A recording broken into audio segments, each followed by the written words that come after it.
Bueno, vamos, una característica de Hebreos, la obra de Hebreos, es en contraste con Pablo.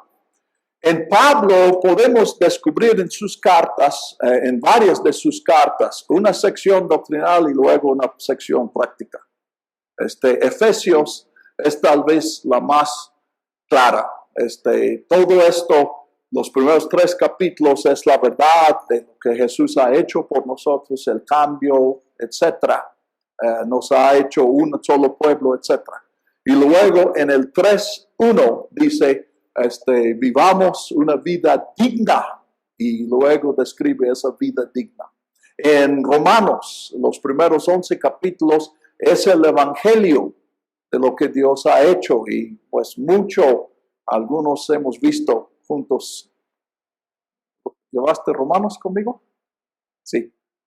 Pero en el 12:1 dice, por lo tanto, le ruego pues por las misericordias de Dios, lo que se ha escrito en los 11 capítulos, que presenten a sus cuerpos en sacrificio vivo. Y básicamente el resto de Romanos es ese sacrificio vivo. Pues Hebreos, sí vamos a ver una terminación de su argumento. Pero aún antes de la terminación, él está haciendo exhortaciones y aplicaciones de eso sobre la marcha.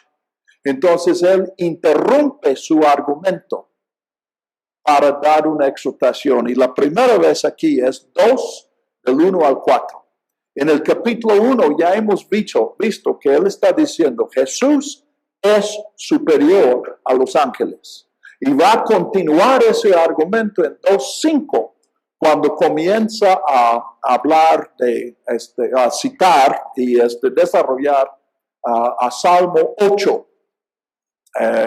¿Qué es el hombre? Tú lo hiciste un poco menor, ahora, de Dios y de los ángeles, eso veremos después. Pero antes de continuar su argumento allí, vemos que en el capítulo 2 sí habla de los ángeles, pero aquí primero una exhortación. Por lo tanto, es necesario que con más diligencia atendamos a las cosas que hemos oído, no sea que nos deslicemos. Entonces, esta es la exhortación. Es necesario diligencia, atender, entonces, tratar la cosa con seriedad. Y yo, sinceramente, quiero, gracias, aplicar eso a nosotros. Es mi oración por ustedes, y yo he orado a Dios que en esta semana, yo creo que diligencia y perseverancia ya hay, probablemente en los corazones de todos. Apartar una semana para este estudio requiere un compromiso. Y los que se han inscrito en el seminario, pues aún más. Y los que en este momento han inscrito, yo sé que hay otros aquí que estudiaron antes. Pero necesitamos la perseverancia. Es siempre en la relación, ayer nunca es suficiente.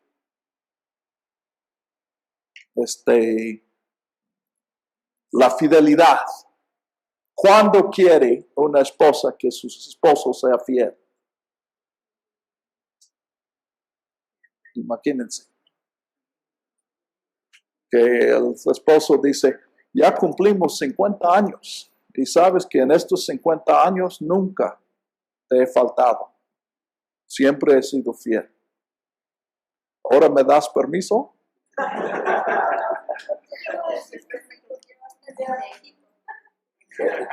O sea, nunca llega ese permiso. Pues si eso es cierto para un matrimonio, si eso es cierto para si somos amigos y tenemos 20 años de amigos y de repente te ofendo, ¿qué voy a decir? Bueno, a fin de cuentas yo fui tu amigo 20 años, entonces me vas a perdonar una ofensa después. No, voy a decir, perdóname, no te hubiera ofendido. O sea, hay yo lo he expresado en términos de fe. La fe de ayer nunca es suficiente para hoy. Tenemos que perseverar. Entonces el autor en 2:1 está diciendo, si tú aceptaste a Cristo cuando algunos otros en tu sinagoga habían reconocido que Jesús es el Mesías de los judíos, pues ahora tienes que seguir el camino y salir de la sinagoga, porque ahora la sinagoga está diciendo no. O sea, tienes que ser consecuente con tu decisión. La aplicación de 2:1 es más amplio de eso y se aplica a nosotros. La mucha diligencia, pues yo probablemente he ganado a la mayoría aquí simplemente porque he tenido más años para fallar, pero también más años para estudiar. Entonces no puedo decir, pues ya la entiendo, ya no voy a estudiar más. No, hay que seguir estudiando. Entonces, no atendamos con diligencia a las cosas que hemos oído, no sea que nos deslicemos. Ahora, en esta palabra deslizar está la perseverancia. Él está diciendo lo opuesto a lo ganado no se pierde. Bueno, si no hice nada hoy, cuando menos tengo lo que tenía ayer. Y él está diciendo, en esta, porque es una relación, la vida cristiana, eso no es cierto. Si no tomas un paso adelante hoy, no te quedes donde estás deslizando, estás yendo para atrás. No vas a estar mañana donde estás hoy. Puedes estar más avanzado, pero también puedes estar ya deslizando para atrás. Entonces, sí hay un argumento para apoyar a la exhortación. Si la palabra dicha por los ángeles fue firme, ¿entienden qué palabra dicha por los ángeles? ¿Dónde se dice esa palabra? ¿Cuándo dijeron esa palabra los ángeles? En Sinaí, a Moisés, precisamente. Eso es lo que él está diciendo. Entonces, aquí otra vez él supone algo que no está en el Antiguo Testamento, pero era el concepto de los judíos en ese momento. Entonces fue firme y toda transgresión y desobediencia recibió justa retribución. Él está pensando en que a través del Pentateuco hay mandamientos y dice, y si no haces eso, en varios casos, los más serios, la consecuencia es muerte. Entonces, hay retribución. La ley, las palabras que usan son ley apodíctico y ley causística, sí. Causística es, si matas, tienes que morir. Apodíctico es, no matarás. Y no menciona consecuencia. Pero hay de los dos en el Pentateuco, y el autor enfatiza los que tienen consecuencias porque él está aplicando eso en un argumento a fortiori. Deben aprender esta frase. Argumento a fortiori es de menor a mayor. Entonces, si no debes fumar cuando tienes 60 años porque te hace daño a la salud, pues menos debes fumar cuando tienes 20 porque vas a tener más años de efecto. Entonces, si tiene un poco de efecto, entonces en el otro caso es más. Y él está diciendo, si Dios ha hablado por ángeles y tiene consecuencias serias, la obediencia o desobediencia a esta ley de Moisés, ley de Sinaí, que fue dado por ángeles, cuanto más van a ser las consecuencias si Dios ahora habla por un hijo? ¿Sí entienden? Este es a fortiori. Si Dios habla por medio de ángeles, ¿debemos escuchar? ¿Sí o no? ¿Sí? Sí. ¿Y si habla por un hijo? ¿Entienden? A fortiori quiere decir que no contestamos. Y si habla por un hijo, no decimos también, sino que decimos con más razón. Con más razón es a fortiori, a lo más fuerte. Y él usa mucho este argumento, por eso quiero que aprendan el nombre. También para que puedan apantallar. Si alguien dice, no aprendiste nada en el seminario, tú puedes decir, pues ese es un argumento a fortiori. De hecho, no lo es un argumento ad hominem, pero ellos no van a saber la diferencia. Entonces, ¿cómo escaparemos nosotros si descuidamos una salvación tan grande? Entonces, él supone lo que acabo de decir. Ángeles, hijo. Hijo es mayor que ángeles. Pero también cuando él dice salvación, este es otro contraste. La ley de Moisés da condiciones, da leyes que llevan a la muerte, a castigo. Pero el mensaje de Jesús lleva a salvación, a perdón. Entonces, pues si escuchamos al mensaje que lleva a muerte, con más razón vamos a escuchar al mensaje que lleva a vida, salvación. Y luego dice una salvación tan grande. Y lo que está diciendo con tan grande es que la salvación es mayor que la condenación. Este autor menciona, tiene relación con Timoteo. Leemos al final, los últimos versículos. Entonces parece que era del círculo de Pablo, aunque él da sus propias definiciones a los términos. Es posible que él escuchaba cuando Pablo dijo, en varias ocasiones lo había dicho, lo que leemos en al final de Romanos 5, donde el pecado abundó, la gracia sobreabundó. Entonces, puede ser la idea que él toma cuando él dice salvación tan grande, está pensando en eso. Esta salvación que al principio fue declarada por el Señor. ¿Quién es el Señor? ¿Quién fue el primero que declaró esta salvación? Jesús. Aquí el Señor no es Dios, es el Señor de los cristianos, Jesucristo. Nos fue confirmada por medio de los que oyeron. Ahora, este versículo yo digo que es lo más claro. Yo me acuerdo de un hermano que yo dije lo que he dicho a ustedes, que aunque Hebreos y Pablo usan las mismas palabras, los conceptos son distintos. Vamos a ver que el concepto de la fe es distinto en Hebreos y no estoy hablando de una contradicción, son complementarios, pero sí son otras maneras de concebir. La ley, por ejemplo, también para Pablo, la ley es unos preceptos que tenemos que cumplir para estar bien con Dios. Entonces, semejante a lo que decimos la ley moral.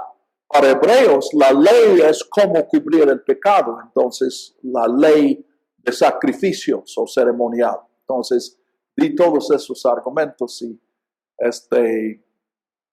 no lo convencía a él. Él dijo, pues Pablo es tan grande que puede hacer las dos cosas. Pero yo dije 2:4 cuando llegué a este punto. Pablo nunca hubiera escrito lo que tenemos en el versículo 4. Y él dijo, bueno, ese argumento me hizo pensar. No dijo que le convencí, pero sintió la fuerza de eso. ¿Y cuál es esa fuerza? ¿Qué hay en el 2:4 que Pablo no hubiera dicho? Que alguien le enseñó el evangelio. Exacto. Pablo en Gálatas en especial insiste que él recibió el evangelio directamente del Señor. Entonces, y este autor de Hebreos, pues yo concluyo, creo en este versículo, me parece totalmente claro que no es Pablo. Y que él se considera uno de la segunda generación. Este autor no es uno que siguió a Jesús. Él escuchó el evangelio de los que habían escuchado el evangelio de Jesús. Y nosotros decimos, los que vieron en Jesús el evangelio en su vida. Pero el autor, porque comenzó en el 2.1, en el 1.1, Dios habló. Entonces la cruz, la resurrección, en todo eso es Dios hablando por medio del Hijo. Entonces, pero noten en el versículo 4, dando Dios testimonio. ¿Y cómo dio Dios su testimonio? O sea, Dios confirmando lo que ellos dicen con su propio testimonio. ¿Y cómo lo hizo Dios? Versículo 4.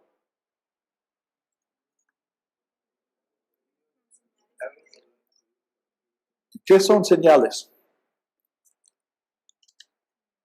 Raúl.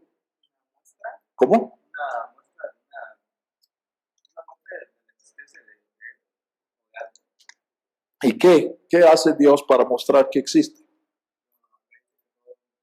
señales, milagros. Milagro, eso es lo que estoy buscando.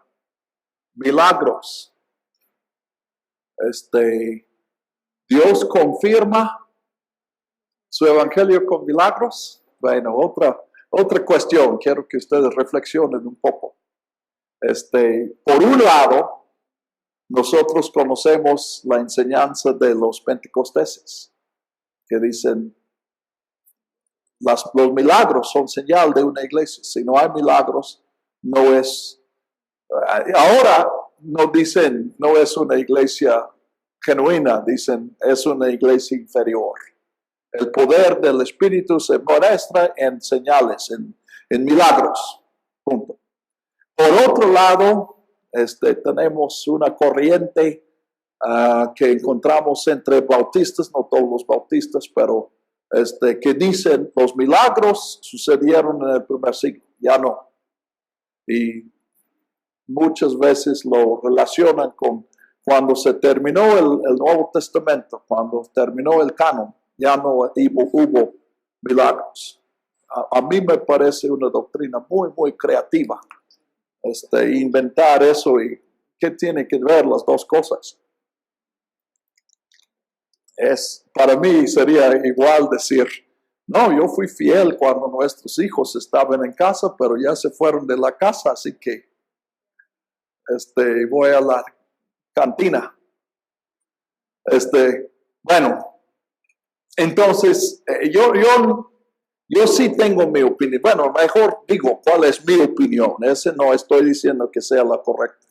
Pero lo que yo puedo entender es, primero, que Dios es Dios. Y si la Biblia habla de milagros, es porque Dios habla de milagros. No es que en la Biblia tengamos un registro de todos los milagros que jamás se hicieron. Pero por otro lado, también yo observo que los milagros no son una parte de toda la Biblia. Hay tiempos de muchos milagros y hay tiempos de no leemos de ningún milagro. Por ejemplo, si yo digo Elías, probablemente me puedes mencionar varios milagros de Elías. Pero si digo Jeremías, ¿qué milagro hizo Jeremías? Si digo Moisés, pueden mencionar milagros. Josué, milagros. David, en el libro de Hechos hay muchos milagros, pero la mayoría de los milagros están en los primeros capítulos. Principio del ministerio de los apóstoles y principio del ministerio de Pablo. Aunque es curioso también en Hechos, luego leemos muchos capítulos sin milagros, pero en el capítulo 28, el último capítulo, viene otro milagro. Como que Dios nos está confundiendo para decirnos que todavía no se ha completado el canon. Entonces, yo creo que bíblicamente se asocian los milagros con los tiempos de principios. Principio de la nación, Moisés, principio de la profecía, Elías y Eliseo, y principio de la iglesia, Jesús y los apóstoles. Entonces, yo creo que bíblicamente mi aplicación es que puede haber iglesias donde no hay ese tipo de milagros y tenemos que distinguir porque usamos milagro en el sentido de señal, pero también usamos milagro en el sentido de una intervención de Dios. Yo fui llamado a México por lo que yo no le llamo milagro, pero sí fue una intervención de Dios. Pero no es algo que alguien más pudiera ver y decir, oh, pues sí, Dios existe porque hizo eso. Y ese tipo de milagro que es interior, una sanidad. ¿Cómo sabemos que una sanidad es de Dios? Oramos y la gente se sana, pero también gente que no ora se sana. Por otro lado, oramos por muchos que no se sanan. Entonces, sí hay milagros. Yo sí he experimentado ese tipo de milagro. Pero, bíblicamente, yo veo que sí hay periodos de milagro. Y en cuanto a la diferencia de los pentecosteses, yo sí entiendo que Dios ha estado haciendo algo nuevo en el movimiento pentecostés. Y entonces, que hay milagros, yo no tengo por qué discutir eso. Yo creo que es normal que habría milagros. Ahora, no me sorprendería que estos milagros se hagan menos frecuentes, mejor dicho. Y efectivamente hay iglesias pentecosteses que sí creen en milagros, pero los milagros no son tan comunes como se describe en el principio. Bueno, entonces, ¿cómo se aplica aquí? Es curioso, como confirmación de eso, que aquí él dice a su congregación, porque él está escribiendo a su congregación, y él dice, ustedes saben que cuando nosotros comenzamos a seguir a Cristo, Dios hizo milagros. Entonces, los milagros son una parte normal de la iglesia. Y sin embargo, lo dice solamente en el tiempo pasado. Y en todo este argumento, lo que nunca dice es, Dios va a hacer un milagro para que ustedes sigan a Jesús y no sigan en la sinagoga. Él supone que ellos van a tener que llegar a una decisión en la crisis en que están, sin contar con una revelación, con un milagro, con una profecía. Entonces, él habla del pasado y curiosamente concuerda con lo que dije. Esta iglesia experimentó milagros en sus primeros días, pero hoy no está recibiendo, cuando él escribe en la carta, no está recibiendo milagros. Bueno,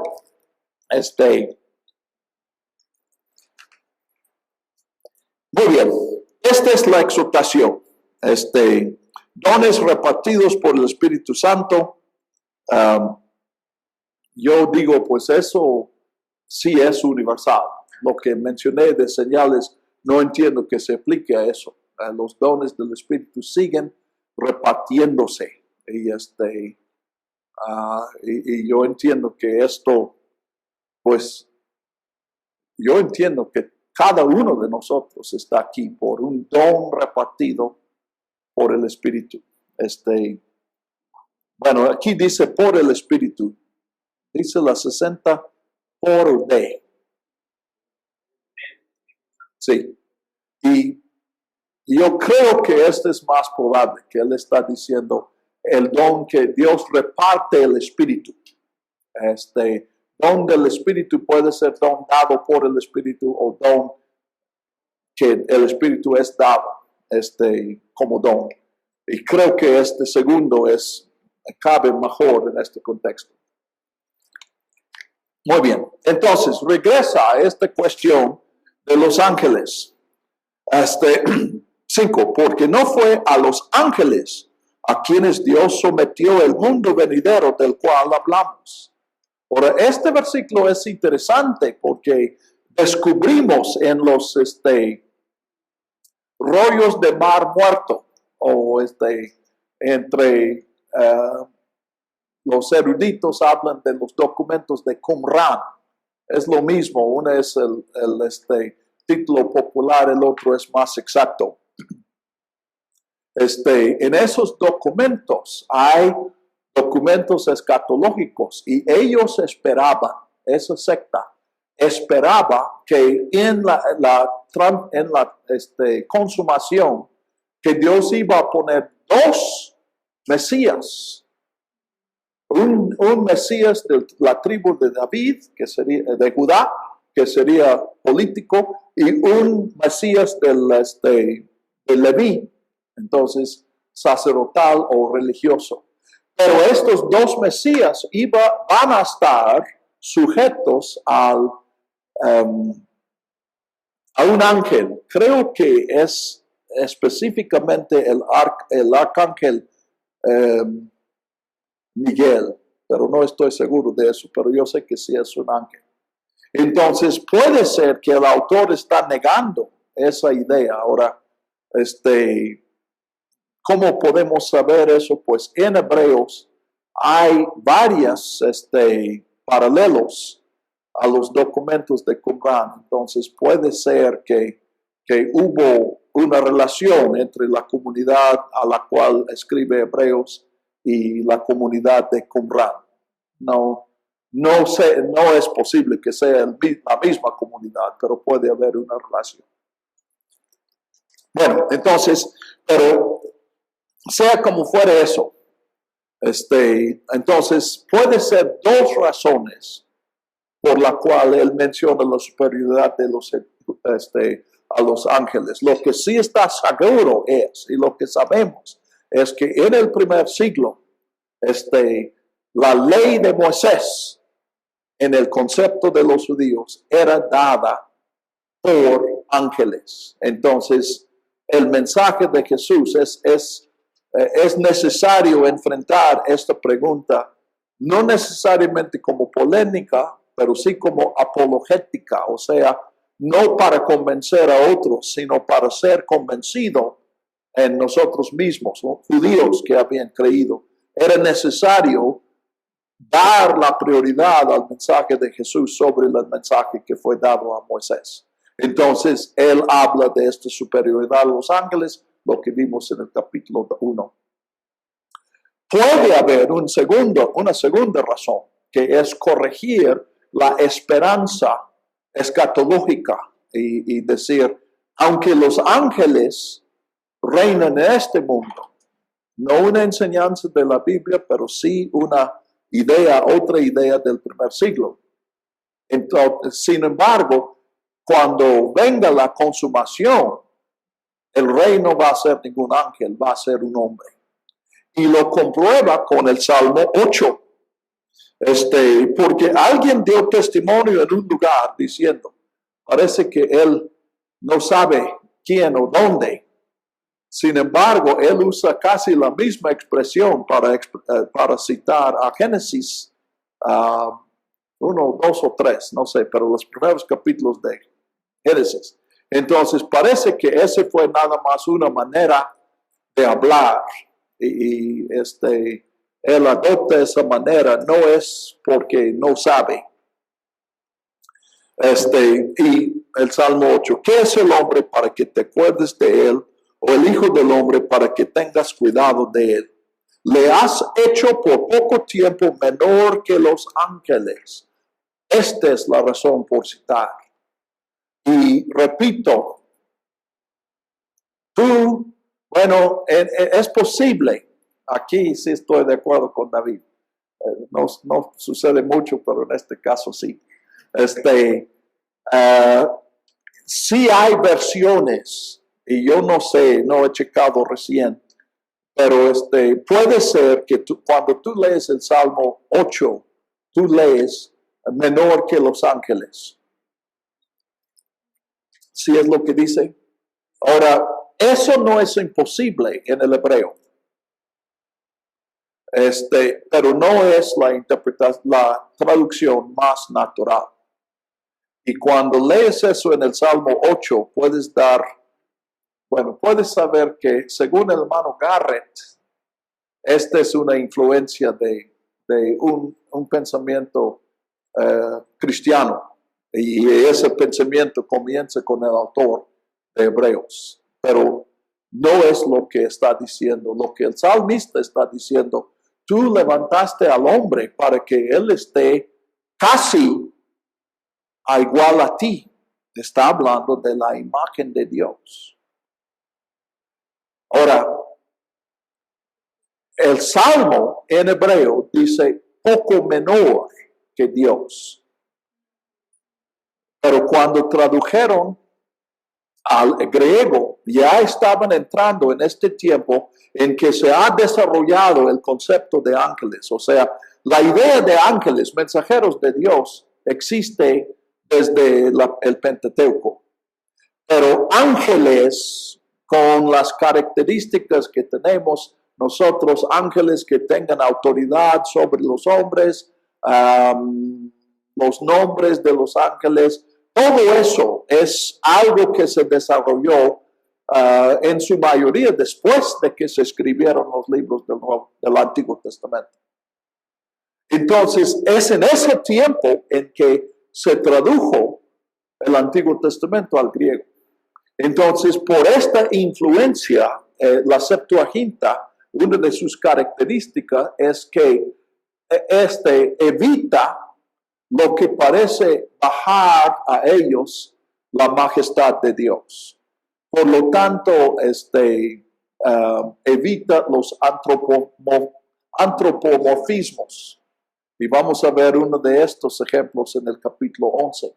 Pero otro es, en algunas ocasiones, en lugar de decir Dios, ponían ángeles, simplemente para guardar la distancia. Para ellos era guardar referencia a Dios. Entonces, pues en efecto, lo que hicieron es mejorar la Biblia. Porque lo que Dios había inspirado les parecía una herejía. Eso ha pasado constantemente. Tú y yo hacemos lo mismo y necesitamos humildad para reconocerlo. Por un poco de tiempo, no sé qué tienen las 60, por aquí dice, le has hecho por poco tiempo menor que los ángeles. Eso es lo que dice las 60. Un poco menor, ok. En griego, no en hebreo, pero en griego, esa palabra puede significar un poco en grado o un poco de tiempo. Ahora, la Reina Valera actualizada que yo estoy mencionando, citando, está traduciendo de acuerdo a lo que el autor va a tomar. Entonces, es cierto que el autor no está viendo aquí un poco menor en grado, sino por poco de tiempo, porque él lo va a aplicar a Jesús. Vamos a ver eso. Sí. Eso es precisamente lo que necesitamos ver nosotros cuando vemos de que está lleno y hay errores, pero la palabra de Dios no se contradice. Es solamente nuestro entendimiento que está limitado, porque el mismo autor ha dicho que Jesús es superior a los ángeles.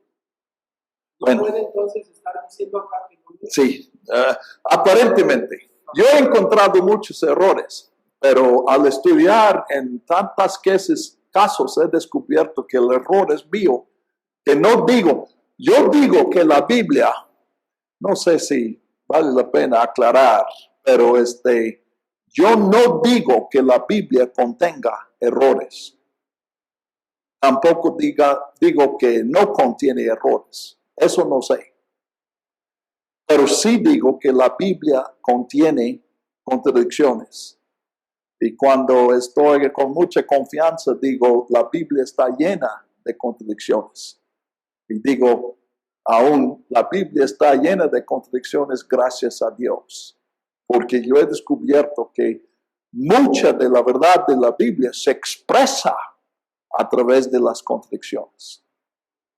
Y yo creo que es mi convicción que la Biblia está hablando de verdades tan profundas que no se pueden expresar dentro de los límites de nuestra lógica. Y por eso se describe. ¿Cómo? La palabra es infinita, es eterna. Y nuestra mente es finita. Ajá. No va a alcanzar a comprender. Otra vez, yo tengo otra explicación. Yo creo que es más bien porque está hablando de una verdad que aún fuera de la Biblia no es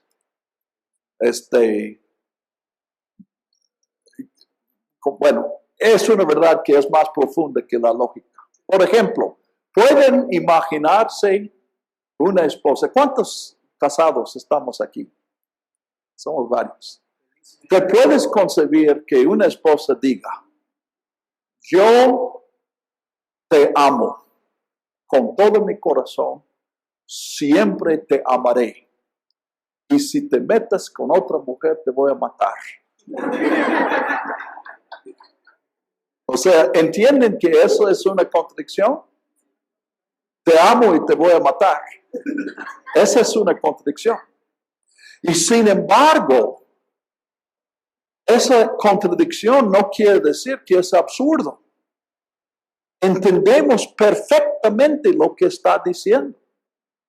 Y es más, no lo vamos a admitir, especialmente los que tienen presente su esposa.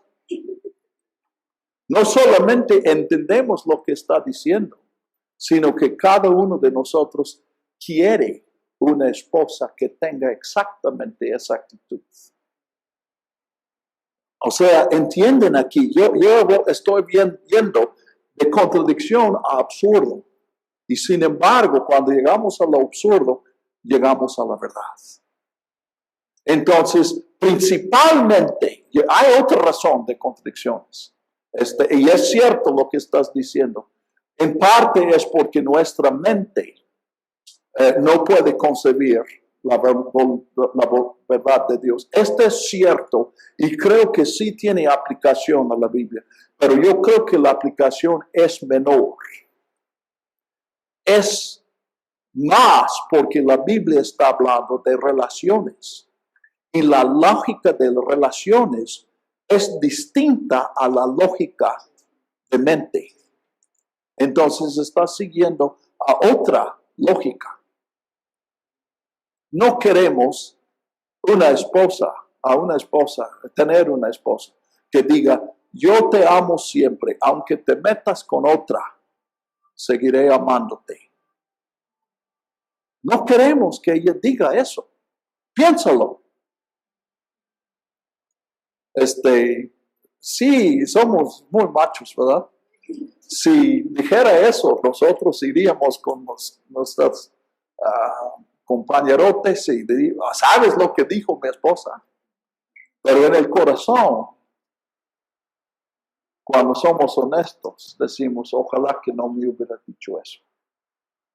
Ese no es lo que estoy buscando. Entonces, la Biblia expresa eso de una manera magnífica y, por lo tanto, una manera que rebasa a la lógica, porque es otra lógica. Entonces, ¿ves, David? No estoy negando lo que dices, pero lo que estás diciendo es, no podemos entender. Yo no digo que no podemos entender, aunque no niego que hay cosas que no podamos entender, Porque lo más importante es que en estas contradicciones podemos entender algo. Yo considero que es importante estudiar las contradicciones de la Biblia. Porque yo he encontrado dos tipos. No digo que cada contradicción quepa en estos dos. Hay contradicciones que no entiendo. Pero en muchos casos yo he descubierto que es una de dos cosas. Uno es exactamente lo que acabo de decir, que está hablando de una verdad que es más profunda que nuestra lógica. Y específicamente es una verdad de las relaciones.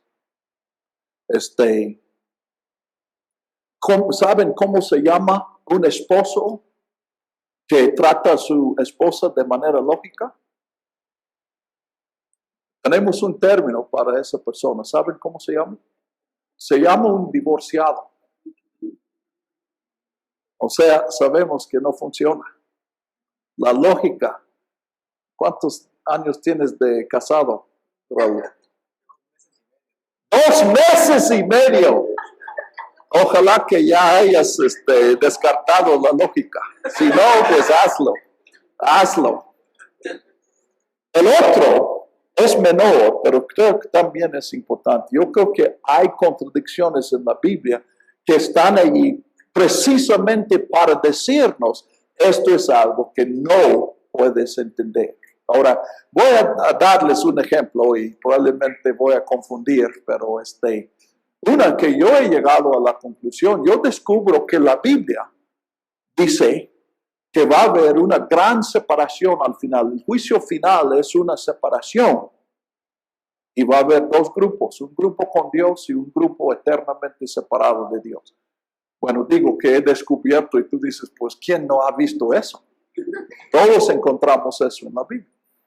Pero también yo he encontrado en la Biblia muchos versículos, como en Apocalipsis, capítulo 14, que dice, todas las naciones vendrán y te adorarán. Y es en el contexto que eso va a pasar como resultado del juicio. O Pablo dice, toda rodilla se doblará y toda lengua confesará que Jesús es Señor. Entonces, esta es una contradicción. Yo encuentro en la Biblia clara evidencia de una gran separación de la humanidad al final y clara evidencia de un final donde todos están reconciliados con Dios. Ahora, hay muchísimos cristianos que dicen la enseñanza de la Biblia es la gran separación y niegan la inclusión de todos. Hay unos cuantos, se llaman universalistas, que dicen la verdad es esa. Yo, pues no digo que sí, ni que no, sino todo lo contrario. Yo digo que no sé. Yo creo que al estudiar, yo sabía, pero luego estudiaba y descubrí que no sé. Que Dios no nos ha revelado cómo va a ser el juicio final. Lo que sí tenemos es, por un lado, una revelación del corazón de Dios. ¿Y cuál es? ¿La inclusión de todos o la separación? ¿Cuál es el corazón de Dios? La inclusión de todos. Y hay otro cuadro que está allí para que nosotros entendamos el peligro que esté en nuestros propios corazones. No es para que juzguemos a otros. Aunque son muchos, yo tengo que decir, los que dicen que la Biblia enseña que los indígenas precolombianos están en el infierno, son ignorantes de la Biblia. La Biblia contradice esa enseñanza, pero no contradice esa enseñanza con una enseñanza de que ellos están con Dios. Lo que la Biblia está diciendo es que tú no debes estar pensando en Nezahualcóyotl. Tú debes estar pensando en ti mismo, porque el que está en peligro eres tú. Y por lo tanto, tú debes acudir a Dios, que tiene el corazón para salvarte. Ahora, tiemblo cuando digo eso, porque eso definitivamente es herejía. O sea, herejía quiere decir distinta, y sí es distinta a todo lo que se ha dicho. Pero yo simplemente no puedo ver la confirmación de lo que muchos años yo pensaba que la Biblia dice. Que la Biblia nos enseña que al final no todos estarán reconciliados con Dios. La Biblia no está diciendo. La Biblia está diciendo que yo probablemente no voy a estar. Si Dios no interviene, yo no voy a estar reconciliado con Dios. Bueno, entonces,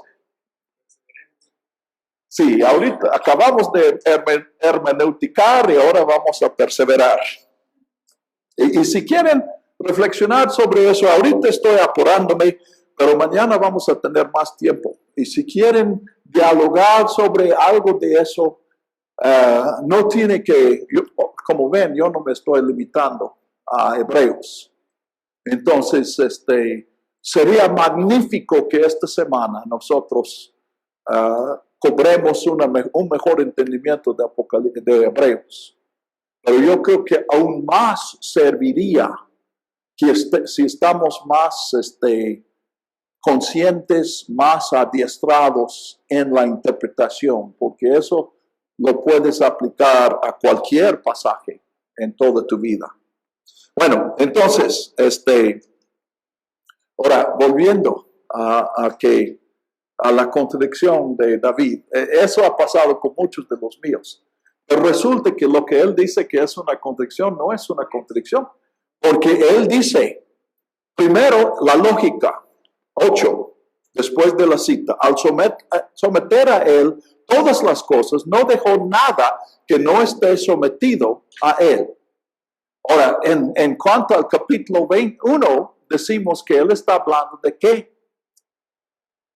Que no es excepción, o sea, cuando dice no hay excepciones, ¿entienden lo que está diciendo? El Salmo 8 dice, todas las 8:1, sí, todas las cosas sometiste debajo de sus pies. ¿Pies de quién? ¿Cómo? En Salmo 8, todavía no en Hebreos. No. Salmo 8 no está hablando del rey. Es natural que pensemos eso, pero de todos estos salmos que hablan del rey, este no es uno. ¿De quién está hablando? Salmo 8.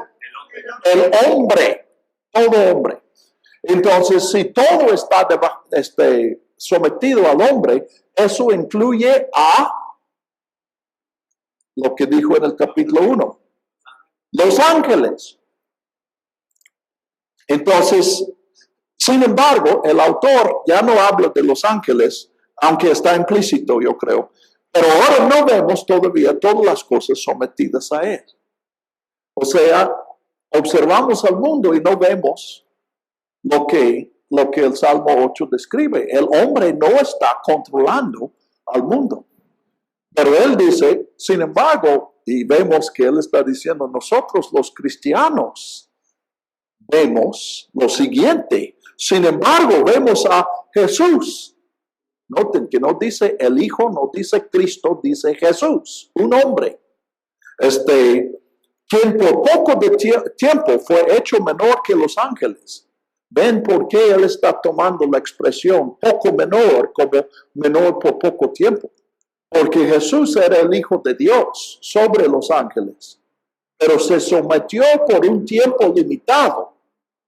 Pero ahora coronado de gloria y honra por el padecimiento de la muerte. Entonces fue sometido para morir, pero ahora coronado. Para que por la gloria de Dios gustase la muerte por todos. Todos aquí obviamente quiere decir todos los electos. Quiere decir todos los que aceptan a Jesús. ¿O será que todos quiere decir todos? Cristo murió por los que creen, o Cristo murió por todos. ¿O será que finalmente los que creen también serán todos? No sabemos. Pero eso sí es me voy a interrumpir otra vez. Ya no estamos perseverando, jefe. Una vez estábamos en eso, me rebatían mucho, que yo digo, la Biblia habla de la gran separación y la Biblia habla de la inclusión de todos. Y me decían, pero la Biblia dice, me citan la gran separación. Y yo me frustraba, la verdad. Yo dije, pues claro, lo acabo de decir. Pero lo que estaban diciendo es, si habla de la gran separación, entonces no está hablando de la inclusión de todos. Entonces hubo una gran polémica. Y tocó una líder. Estaba en otro lugar, pero era una líder que vino y dijo, ya, es tiempo para el descanso. Entonces fuimos al refrigerio. Ahorita no hay descanso porque no hay refrigerio. Y un alumno se acercó y dijo, lo que usted está diciendo es que esto es lo que quiere Dios. Yo nunca había visto eso. Pero dije, sí, eso es exactamente lo que estoy diciendo. Entonces fue un momento clave para que yo llegara a lo que pienso hoy, que la descripción de la inclusión de todos no está allí para que nosotros sepamos que finalmente todos serán salvos. Finalmente saber eso sí sería, yo creo que Dios sabe, que nos haría daño, nos haría flojos, si supiéramos eso. Y no puede ser eso lo que está enseñando, porque si eso es lo que quería enseñar, no incluiría a la gran separación. Versículo 10 aquí mismo. ¿Cómo? Pues, Versículo 10 aquí mismo. probablemente sí, pero ahorita vamos a llegar a eso.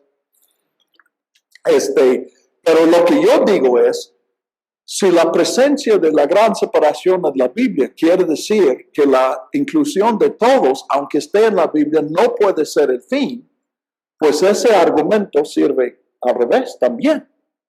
La presencia de la inclusión de todos implica que la descripción de la separación de todos no es una profecía del fin, tiene que ser otra cosa. Entonces ese alumno me ayudó, porque él me ayudó. Si la inclusión de todos no es una revelación de lo que va a pasar en el futuro, entonces ¿qué es? Y él lo vio antes de mí. Claro, yo le enseñé, pero él lo vio antes de porque sí, él viene y dice, es lo que usted está diciendo. Yo no sabía qué estaba diciendo, pero sí lo estaba diciendo. Es una revelación del corazón de Dios. Entonces llegué a la otra conclusión. La gran separación es una revelación del gran peligro en el cual yo vivo. No es una revelación del peligro en el cual están los católicos o los pentecosteses o los borrachos o los ateos. Es una advertencia para mí. Y cuando yo descubrí eso, comencé a recordar que lo que vemos aquí en 2:1-4, esa horrible consecuencia, él no está hablando de los que están en la sinagoga y no creen en Jesús. Está diciendo, ustedes que siguen a Jesús están en este peligro.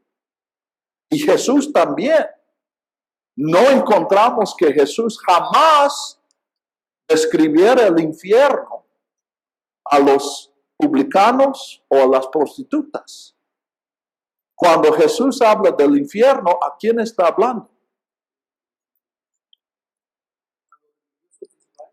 Los religiosos de Israel, los bautistas, los fariseos. Y habla a los fariseos porque eran los bautistas de los judíos. ¿Ok? Bien, entonces vamos a llegar al 10, como dice Entonces, pero yo quería incluir eso para que por la gracia de Dios gustase la muerte por todos. Jesús probó la muerte. Él saboreó la muerte por amor a nosotros, por su amor a nosotros, por el amor de Dios a nosotros. Esto, caramba, ¿quién hace eso? A mí me gusta leer historias de guerra, o sea, historia real, de guerra real. Yo me he preguntado muchas veces cómo es que uno con tal hobby puede ser un pastor. No me parece congruente eso, pero así es. ¿Y saben lo que nunca he leído? Una historia de un general que sacrifica su vida por sus tropas. En toda la historia de la guerra no he conocido un ejemplo de eso. Y sin embargo, ese es el tipo de Dios que tenemos. Y ese es el tipo de hombre con el cual nos podemos relacionar, porque ese Dios se hizo hombre. Porque le convenía a Dios, por causa de quien y por medio de quien todas las cosas existen, perfeccionar al autor de la salvación de ellos por medio de los padecimientos, para conducir a muchos hijos a la gloria. ¿Qué dices, David? De este versículo, ¿verdad? Sí, precisamente la tensión. O sea, acá está diciendo por todos, pero acá dice por muchos. Uh-huh. Esa tensión está en Juan 3:16. ¿Sí? Amó Dios tanto al mundo que dio a su Hijo para que los que creen. Eso es, ¿sí ven que es una contradicción? Imagínense que hay una inundación y llega un amigo a tu casa y tiene un barco con cabida para 10 personas. Y dice, yo he venido por mi amor por ti y por tu familia, yo he venido a rescatarlos. Entonces escojan por favor a 2 de sus hijos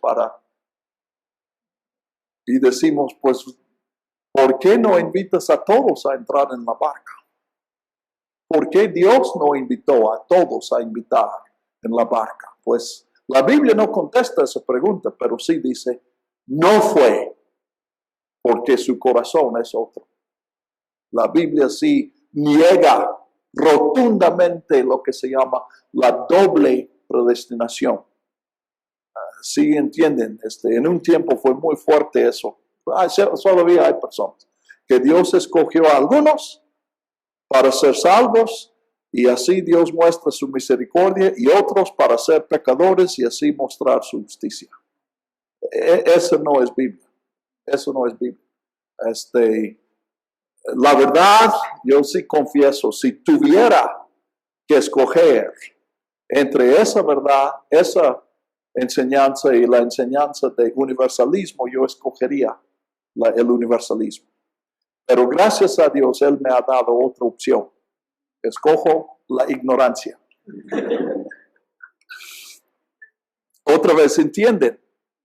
No soy ignorante en este caso porque no he estudiado. Soy ignorante porque he estudiado.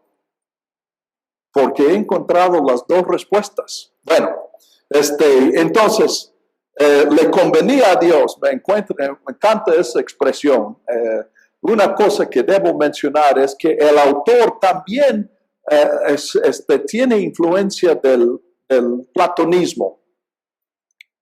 Los que estudiaron Juan conmigo, escucharon, no digo que sepan, pero sí escucharon, igual que yo escuché tus nombres y tal vez no me acuerdo de tu nombre, pero que el Evangelio de Juan también usa conceptos del platonismo.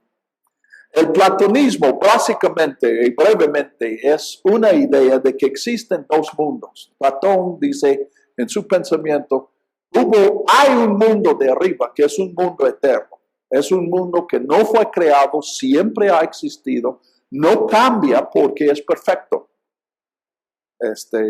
Noten en nuestra conversación.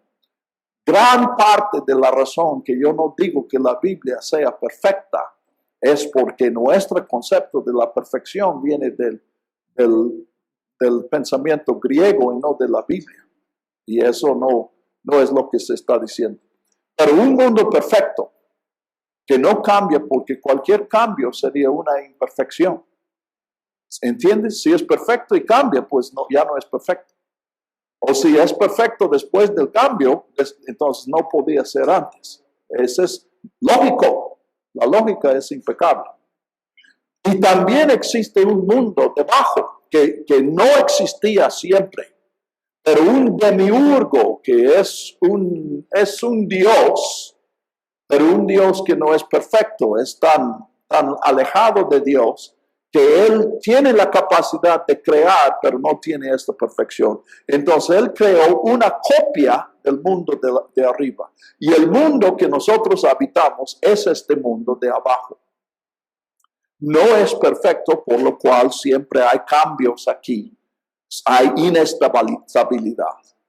Y porque es una copia. ¿Ok? Entonces, ahora, más adelante vamos a ver que Hebreos habla de copias y está precisamente usando el concepto. Él no es platonista.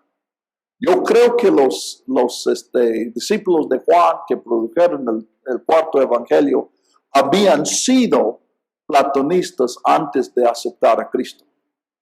Pero el autor de Hebreos le impresionó esto, pero él nunca adoptó ese sistema. Él siempre tenía la idea del Antiguo Testamento, que esta creación es buena y es de Dios. Y él usa uno de esos conceptos. Pues ustedes no han estudiado para ver eso, pero el platonismo es un concepto muy optimista en cuanto a explicaciones. Lo que nosotros pensamos que en la Biblia tenemos todas las respuestas a todas las preguntas, y si estudiáramos lo suficiente, entenderíamos todo.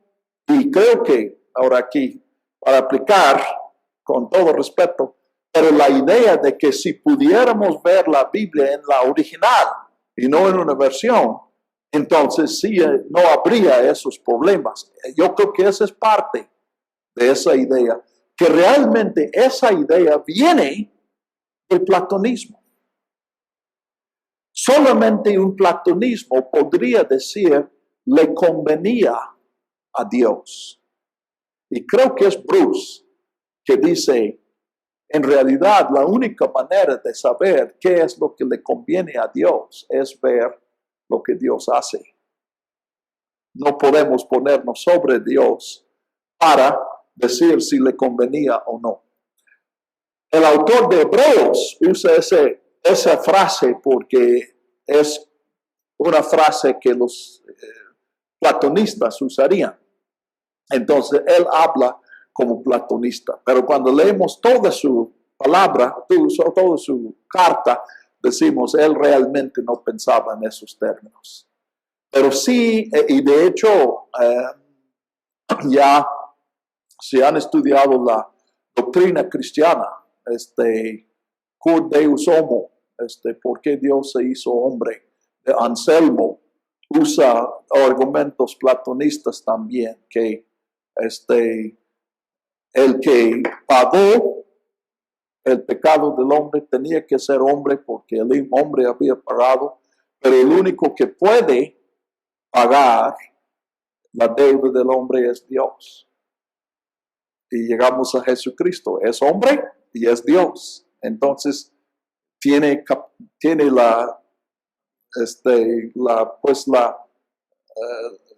el carácter, o sea, tiene derecho a pagar y tiene la capacidad para pagar. Y realmente hoy son pocos los platonistas, la mayoría somos seguidores de Aristóteles, no sé cómo se llama. La idea es esa. Muy bien. Entonces, le convenía a Dios, por causa de quien y por medio de quien todas las cosas existen, el Creador, el de su supremo poder, perfeccionar. Noten aquí, ese perfeccionar ya no es en el sentido en el pensamiento griego de Platón y aún de otros griegos, nada puede ser perfeccionado. Perfección es algo que existe o no existe. No hay un perfeccionar. Entonces, él sí está revelando aquí que él es un hebreo, es bíblico. Entonces, perfeccionar aquí es llevar a su meta. Entonces, perfeccionar al autor de la salvación de ellos. O sea, Jesús es autor de salvación porque tiene disposición de salvarnos. Pero solamente llega a ser salvador cuando nos salva, cuando muere por nosotros. Entonces, fue perfeccionado por medio de los padecimientos para conducir a muchos hijos a la gloria. Él va a regresar a los padecimientos de Jesús en el capítulo 5. Y es una profunda meditación. Nosotros, probablemente ustedes han meditado en los sufrimientos de Jesús con un sentido de gratitud. Miren lo que Él hizo por nosotros y creo que eso es válido. Pero el autor aquí está pensando en otra cosa. Parte, nosotros como hombres tenemos que aprender por medio del sufrimiento. No puede ser un soldado veterano por entrenamiento. Eres veterano cuando entras en la batalla. Y en la vida, pues vemos, yo creo que todos podríamos dar ejemplos y decimos, esta es una persona que nunca se maduró porque no ha enfrentado problemas. Su vida ha sido demasiado fácil. Él está diciendo que esa es parte de la encarnación. Jesús aún entró en eso. Jesús no entró en la vida simplemente para ser un hombre perfecto. Jesús entró en la vida para experimentar las mismas limitaciones y las mismas frustraciones que tú y yo experimentamos. Fácil de decir, pero difícil de entender. Pues, 11. Tanto el que santifica como los que son santificados, todos provienen de uno. Tal vez de uno aquí es de la naturaleza humana. También puede ser hijos de Adán, la idea. Que tal vez es una cuestión de dónde está el énfasis. Realmente es lo mismo. Por esta razón, Él no se avergüenza de llamarlos hermanos. Somos hermanos de Jesús. Entonces, pues sí, este es el concepto. Él es hijo de Dios y por su sacrificio nosotros somos hijos de Dios. Entonces, somos sus hermanos. Pero el autor aquí no está, y noten lo que no dice. Él no dice, pues Jesús es nuestro hermano y nosotros podemos alcanzar todo lo que Jesús alcanzó. Él está hablando de hermanos en el sentido de que Él se bajó a nosotros. Y el otro, yo creo que no es una especulación correcta. ¿Y dónde les dijo? ¿Dónde nos llama Jesús, hermanos? Aquí el autor nos dice, en el versículo 12. ¿Cómo? ¿Saben qué es el Salmo 22? ¿Alguien conoce el versículo de Salmo 22? Sí, pero no. No me están siguiendo. ¿Cómo te llamas? Alejandro. Lee las primeras palabras del Salmo 22. ¿Entienden? ¿Reconocen esas palabras? Jesús nos llamó hermanos en la cruz. Entonces el autor, sí, parece que él está del lado, los que hablan de la crucifixión, reconocen eso. Y una pregunta que surge es, si Jesús cuando dice esas palabras está citando al versículo 22:1, que son las palabras que tenemos ahí, o si la intención es citar todo el Salmo 22. Ahora, aquí también les dejo de tarea que lean el Salmo 22. Y hay dos, casi digo sorpresas, son tan impresionantes, hechos en el Salmo 22. Primero, cuando lees el Salmo 22, tú te da la impresión que quien está hablando es un crucificado. Ahora, sabemos que no es cierto. Estamos suponiendo que el salmista que compuso eso, pues si hubiera literalmente pasado lo que se describe ahí, no hubiera escrito el salmo porque habría estado muerto.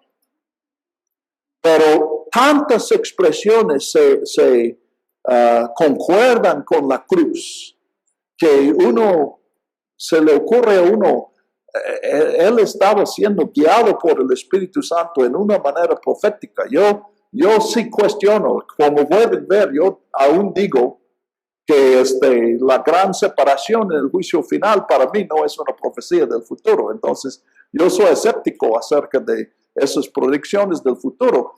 Pero en el Salmo 22, sí, yo leo eso y me da carne de gallina.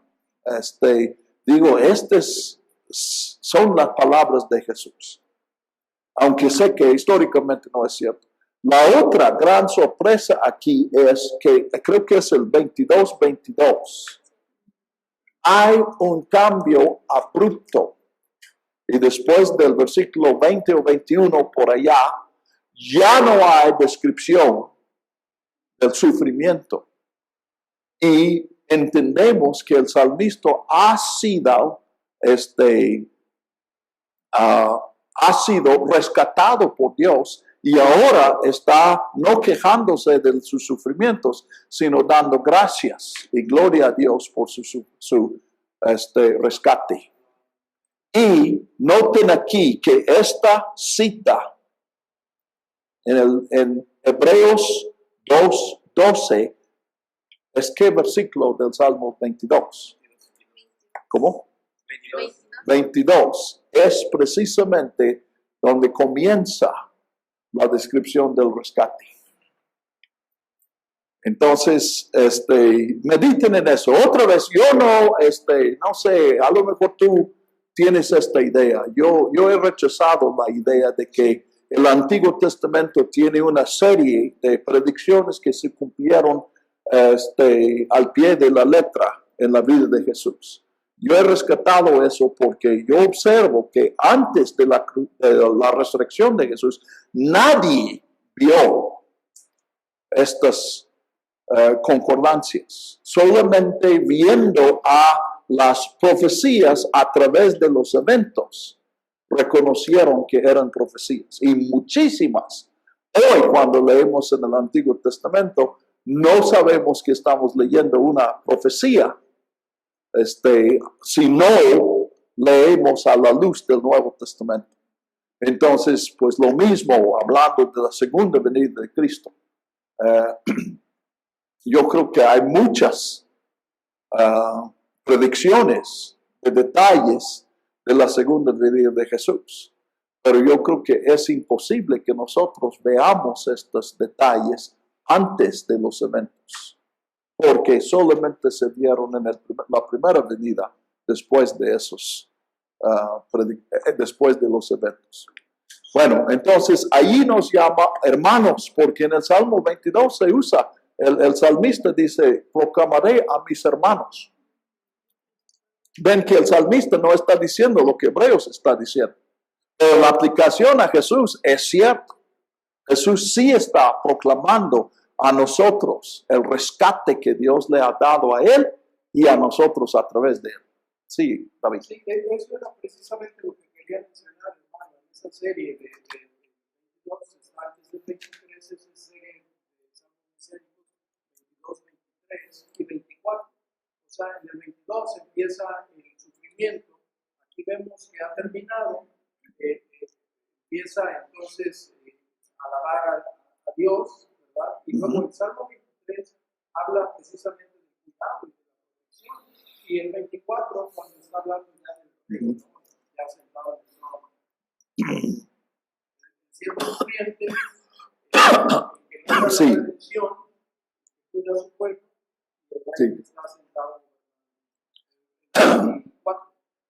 Pues para usar las palabras que tú quisieras usar conmigo, no me convences. Para mí el orden de los salmos es hasta cierto punto coincidencia. Sí, sí. Pero el orden dentro del salmo, eso sí, es más concreto. Entonces, no descarto lo que dices, pero me parece que mi idea es mejor que la tuya. Obviamente, todos pensamos eso, ¿verdad? Pues sí, ya se acabó el tiempo, entonces déjenme terminar este capítulo rápido. Bueno, no puedo, solamente voy a darles el versículo 13. Y otra vez, Jesús nos llama hermanos, ¿en dónde? Versículo 13. ¿De dónde viene la cita o las citas del versículo 13? 8:17. Isaías 8, y son versículos siguientes. Yo pondré mi confianza en Él. Y otra vez, he aquí yo y los hijos que Dios me dio. Brevemente, Isaías está hablando en el contexto de su profecía. ¿Se acuerdan que Dios dijo, ¿quién enviaré? Y él dice, heme aquí. Y Dios dice, tú hablarás, pero nadie te va a creer. Entonces, ese es el capítulo 6. Entonces, en ese contexto de fidelidad a Dios en medio de una, pues realmente lo que se parece fracaso.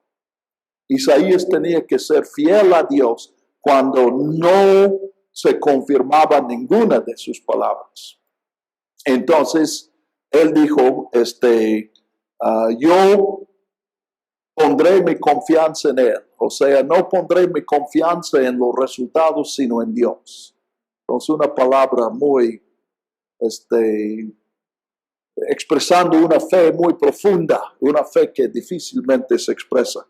Y luego él sigue diciendo, he aquí yo y los hijos que Dios me ha dado. Y pensamos cuando leemos eso, bueno, sus hijos compartían su fe. Pero parece en Isaías que más que eso, no podemos decir no a eso, pero parece que él está hablando a los nombres que él había dado a sus hijos. Maher, Shalal, Hashbaz, que es una predicción del juicio que viene. Jezreel es uno de sus hijos, recordando creo que una derrota en la historia de Israel. Y se me olvidó el otro nombre. Pero parece que los hijos tienen que ver con la fe de Isaías, que él expresó en los nombres que dio a los hijos que Dios le había dado. Bueno, ese es Isaías. Cuando lo aplica a Jesús, y noten que él divide lo que podría ser una cita. Miren el versículo 13. 2 veces en el 13 dice, y otra vez. La primera vez él está diciendo en Salmo 22 y también en Isaías. Pero luego divide también la cita de Isaías en 2 con esa expresión repetida y otra vez. Entonces, primero yo pondré mi confianza en Él. Y está diciendo, Jesús hizo lo que Isaías hizo. Jesús fue a la muerte. Y yo creo que está diciendo algo profundo que también nuestra lógica nos llega a eso. Si Jesús murió con alguna garantía de la resurrección, que solamente Él tenía y que nosotros no tenemos. Entonces Jesús no dio su vida por nosotros, porque no se identificó con nosotros. Él vivió una vida humana, pero no fue humana como nuestra humana. Entonces Jesús tenía que morir con lo mismo, con la promesa de Dios de que iba a resucitar, pero ninguna garantía, igual que tú y yo morimos con la palabra desnuda de Dios, ningún apoyo, no tenemos ninguna evidencia. O sea, decimos, no, pues sí tenemos evidencia, porque otros han resucitado. Bueno, pues muéstrame los que resucitaron. No, pues ya murieron. Salvo Jesús. Jesús no murió. Entonces, ¿dónde está Jesús? Ah, pues no está aquí, pero sí resucitó. ¿Ven? Finalmente, tenemos que basar nuestra fe en la palabra de Dios. Y entonces Isaías dice, yo pondré mi confianza en Él. No voy a creer porque sea lógico creer. Voy a creer porque Dios es fiel. Porque confío en Él. Y luego, inmediatamente después de ese, he aquí yo y los hijos que Dios me dio. Entonces, bueno, a mí me parece muy obvio lo que está diciendo aquí, pero les voy a mencionar en la literatura, en los comentarios, hay mucha discusión, a mi juicio, demasiada discusión acerca de que si eso está diciendo que somos hijos de Jesús. Ahora, es cierto, si nada más tomas, pues yo digo, la segunda mitad del versículo, puedes sacar una conclusión. Jesús, el autor de Hebreos, creyó que nosotros somos hijos de Jesús. Pero en el contexto es imposible esta interpretación. Él está citando a este versículo para comprobar que Jesús nos llama hermanos. Entonces, que Jesús nos llama hijos no comprueba que Jesús nos llame hermanos. Pero si los hijos que Dios me ha dado son hijos de Dios que Dios ha encargado a Jesús, pues entonces Dios encarga a sus hijos, a su hijo, pues ¿quiénes son los hijos de mi Padre? Son mis hermanos. Entonces, no entiendo por qué otros toman la otra postura, pero yo no.